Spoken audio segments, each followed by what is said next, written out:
December 14th, 2012. It's a date that marked an absolutely unimaginable tragedy in Newtown, Connecticut, one that really left a deep scar on the entire country.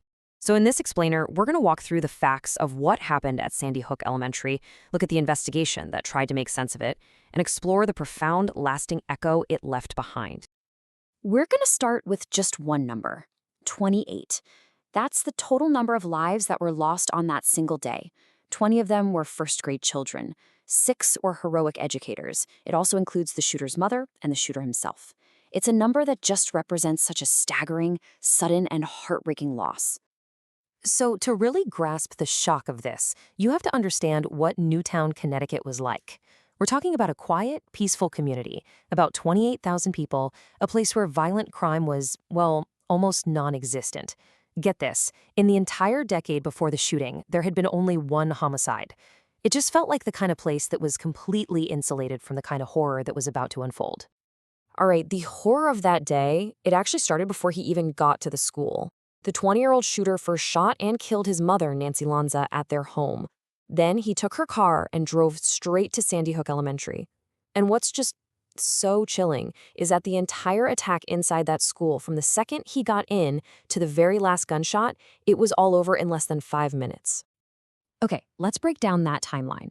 At 9:35 a.m., he literally shoots his way through a glass panel right next to the locked front doors. From there, he moves down a hallway and into 2 first-grade classrooms, where he fired 154 rounds from his rifle. And just think about this, by 9:40 and 3 seconds, less than 5 minutes after he started, the final shot was heard. That's believed to be him taking his own life right as police were starting to arrive on the scene. The sheer speed and brutality, it's just almost impossible to comprehend. But in the face of that absolute terror, there was just extraordinary courage. The moment the attack started, Principal Don Hawksprong and school psychologist Mary Sherlack, they ran from a meeting towards the shooter to confront him. You had teachers like Victoria Soto and Anne-Marie Murphy, who used their own bodies to shield their students. The janitor, Rick Thorne, ran through the hallways warning every classroom he could. These 6 educators, they gave their lives, and there is no doubt that their actions saved so many others. So, in the aftermath, this massive investigation kicks off. And, they were able to piece together the horrifying what and how of the attack. But that central, haunting question, the one everyone wanted an answer to, why? That remained just agonizingly out of reach. Investigators really did learn a lot about the shooter. They knew he had documented mental health issues, things like Asperger's, OCD, and really severe anxiety. They also discovered he had this fascination with other mass shootings. And critically, he had access to firearms that were legally owned by his mother. But for everything they found out, that one crucial piece was missing: a clear motive. He had completely destroyed his computer's hard drive, basically taking any direct explanation with him. And, this quote from the official state attorney's report, it just says it all. After months and months of digging, this was their conclusion. The idea that we might never have a conclusive answer, it's just a chilling and deeply unsatisfying end to the search for reason in an act that was so completely senseless. Now, a different report, this one from the Office of the Child Advocate, it offered a more nuanced explanation. They didn't point to one single cause, but rather what they called a cascade of events. They saw it as this terrible convergence, this perfect storm. You had his severe and deteriorating mental health, this obsession with violence, and on top of that, easy access to deadly weapons. All of it came together to create what the report called a recipe for mass murder. This tragedy, it didn't just devastate Newtown. It sent this absolute shockwave of grief across the entire country. And almost immediately, that grief turned into one of the most intense national debates we've seen in a long, long time. On the very same day as the shooting, a clearly emotional President Obama addressed the nation. And when he promised to take meaningful action, it was a clear signal that a major push for new gun legislation was on the horizon. It really set the stage for what would become a very fierce political battle. And the result of that political fight? Well, it was night and day, depending on where you looked. At the state level, Connecticut passed one of the country's most comprehensive gun control bills in 2013. But on the federal level, major proposals like the amendment to expand background checks, it just couldn't get through the Senate. It failed. But this story, it absolutely did not end with that political debate. For the families of the victims, the years that followed were defined by a completely different kind of fight. It was a fight for justice, and it was a community's long, long journey toward remembering. And that fight for justice, wow, it played out over nearly a decade. In 2014, several families did something pretty unprecedented. They sued Remington, the company that made the rifle used in the attack.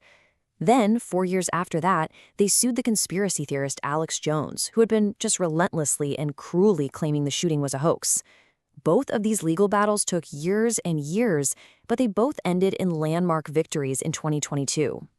$73 million. That was the amount of the historic settlement with Remington Arms. Now, this was huge because it managed to find a way around a federal law that almost always shields gun manufacturers from liability.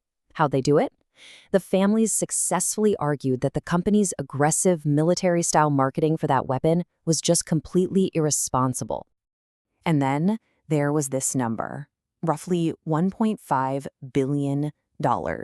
In separate trials, that's what juries ordered Alex Jones to pay the families damages for the years of suffering his defamatory lies had caused them. It was just this incredibly powerful rebuke to the awful conspiracy theories that had plagued these families for so long.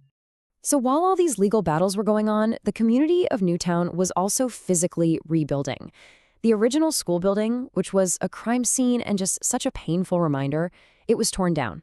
And in its place, a brand new state-of-the-art school opened, one designed with safety and light in mind. And finally, a place for quiet remembrance was created for the community. This is the permanent memorial, which opened to the public in 2022. It's a really serene, beautiful space. The names of the 26 children and educators who were killed are engraved around the edge of this swirling water feature. And right in the center, a young sycamore tree is growing, a real symbol of life and renewal. Then, in June of 2024, a really poignant milestone was reached. The kids who were first graders in the other classrooms at Sandy Hook that day, they graduated from high school. And during the ceremony, they held a moment of silence, and they read the names of the 20 classmates who should have been right there, graduating alongside them. It was just such a powerful marker of time and of the enduring nature of their loss. So the story of Sandy Hook, it's one of just profound grief, but it's also a story of incredible resilience and a relentless search for accountability. And its legacy, it really leaves all of us with a fundamental question, doesn't it? How does a nation truly remember its greatest tragedies? I mean, how do we honor the victims, not just with beautiful memorials, but with actions? Actions that try to prevent something like this from ever happening again.